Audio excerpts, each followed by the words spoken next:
So I'd say a strong entrepreneurship and investment community is really driven by people. And it's going to be people who culturally are willing to take on risk, people who are visionary in seeing problems and want to fix it, and people who have the skills to develop technologies and solutions to solve the problems of the community. There are a few components. So you need the founders building the startups. You need access to capital at all the stages from kind of the idea phase to growing it all the way through exit. And then you need kind of those innovation corridors, universities, R&D, corporate R&D, and kind of even military. And so when you can combine those five elements, those really make up a great economic entrepreneurial ecosystem. One is money, okay? We need resources and money to take our ideas to market. Two is coaching, having the right experienced and successful other startups to help guide new startups to get from point A to point B is a critical element and is a basic element that any community needs. And the third one, it's competition. If you don't have a lot of great competition, you're not going to attract investors that want the best product that they want to make money from. So competition, having a great competitive landscape in your area helps bring the best out of everyone. Our entrepreneurs, first and foremost, you got to have entrepreneurs. The second one is a great research organization, and then there's all the support organizations, which I put underneath it.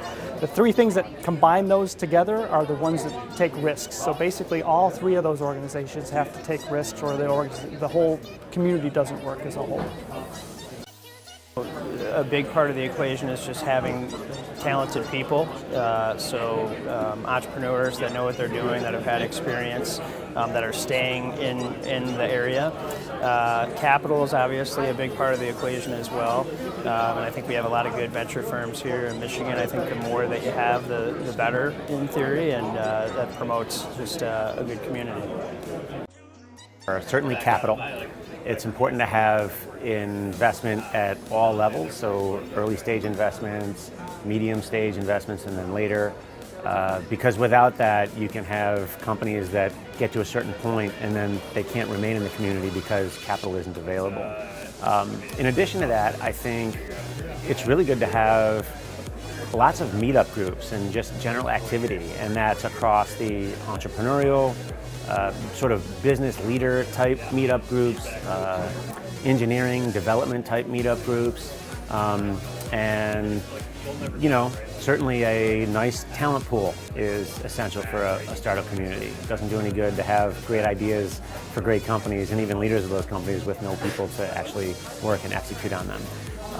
So things like universities nearby, training programs nearby, again, we're seeing a lot of people, many people taking night classes, learning how to code, learning how to build apps. It's all great for a community. The money, the talent, and the history, and the connectedness of the community to itself.